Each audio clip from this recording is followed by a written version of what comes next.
Well, like this, we will create some insertion brushes for create these holes.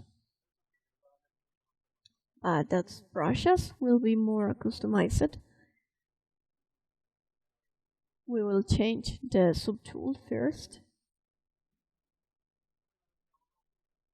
We will use first to generate this.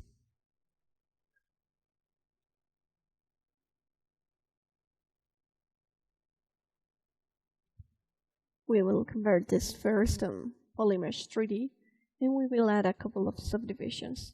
1, 2, 3, 4. In this case, I could use 6 subdivisions. Before we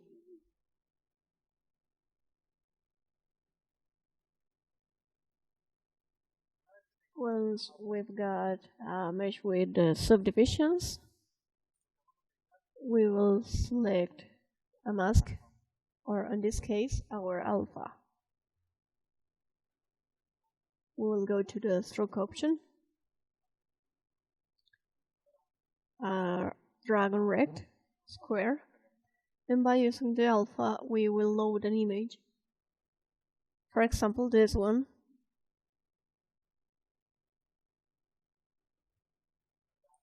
Now I've got it loaded.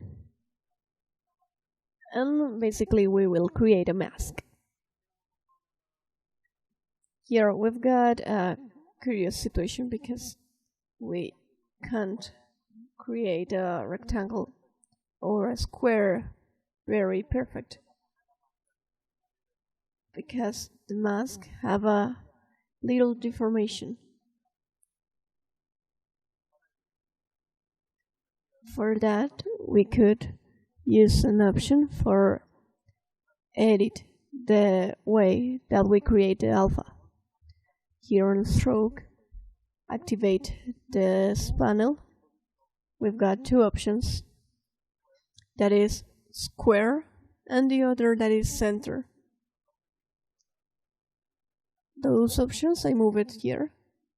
And I'll show you how does it work. When we use a rectangle and press the center option, let's test it.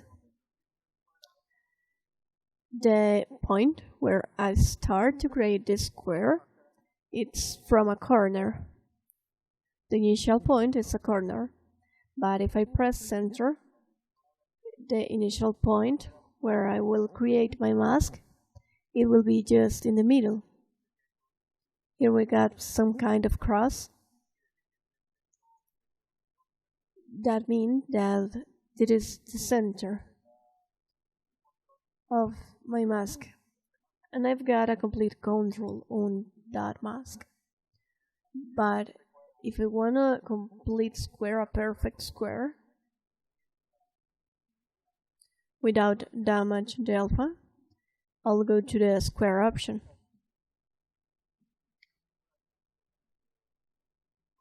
In this case, it will create a very perfect shape, a perfect square without stretch the image. We press center and square, and we could create the initial point from here.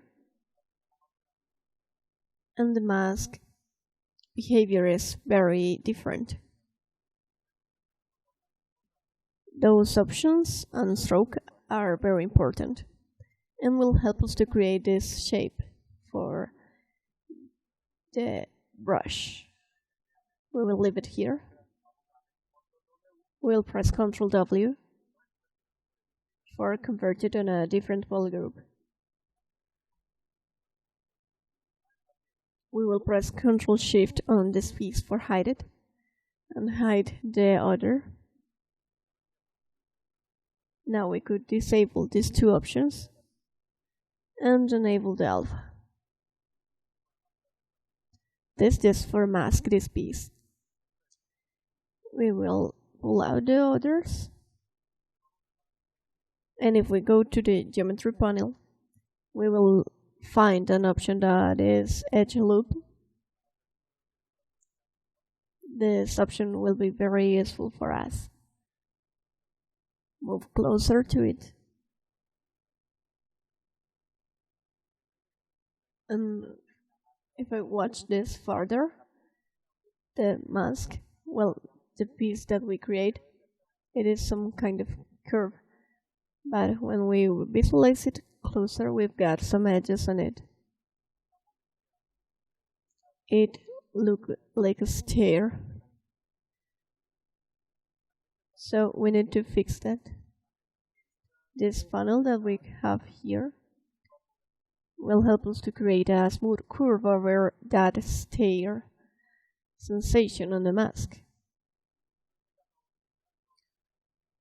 In this case, we will use group loops. Basically, we will get a piece that have two different polygroups.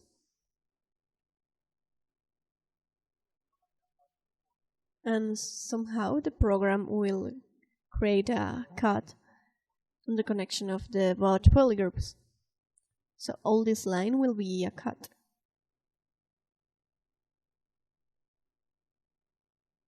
Well, give me a second. I want to visualize only this part.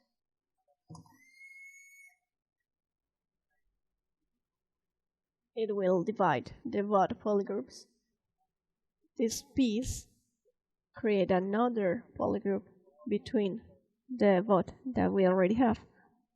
And something very important is that we smooth that pit stair surface.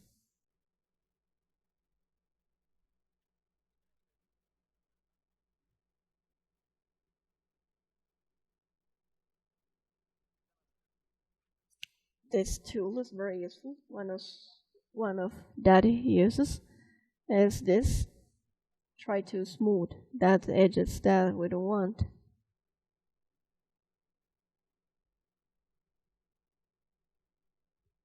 Shift F.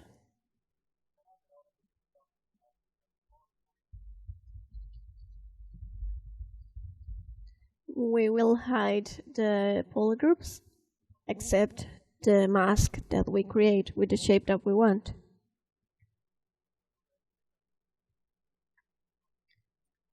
Here we've got a polished curve, very rounded. And this is the piece that we will use for our insertion brush. For continue with this, we'll go to the Modify Topology panel. And we will look for an option that is del hidden. It will delete the hide polygons, in this case the polygroups that we hide.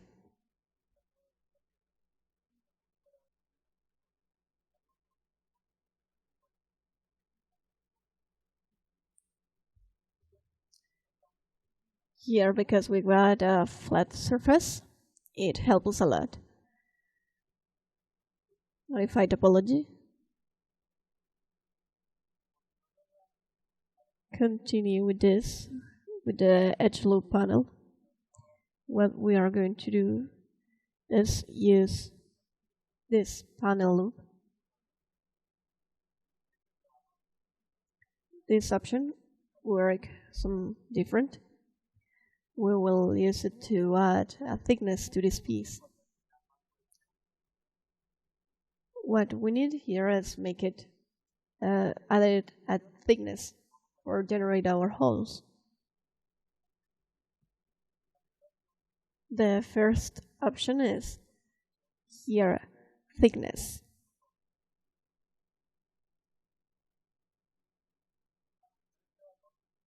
If we move this value and press panel loop, it will create a white piece, some kind of instruction. Here, there is fine. Now, this other reliefs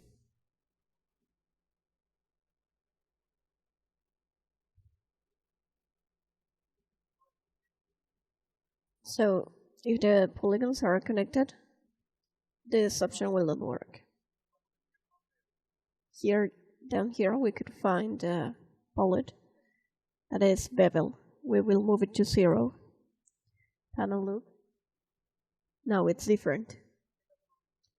In this case, what happened is that when we move down the bevel level, we try to modify the corners for keep our edges.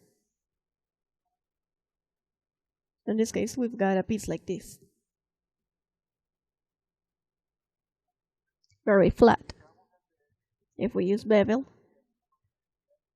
the edges on this part will start to open. And that could generate a piece like this.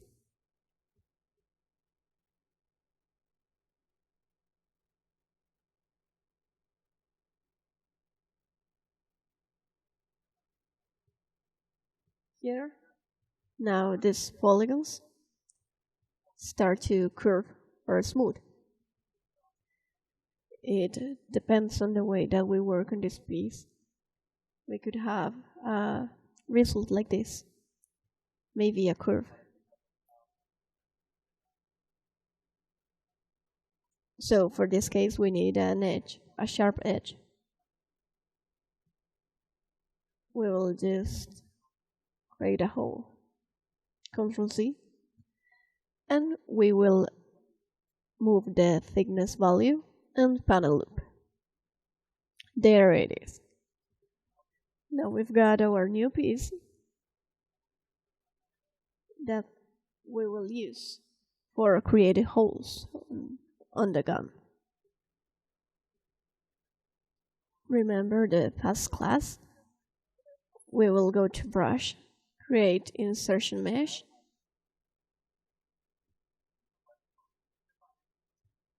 we've got this panel. If we don't have an insertion brush active, well, if we got an insertion brush like other, we could press append. So on one simple insertion brush, we could create 2 brushes for alternate at the moment that we need. At this moment, I just create 1 insertion brush with a normal brush. So we will press new option. Now we've got our insertion brush. And that brush, it's the one that we will use for create some holes.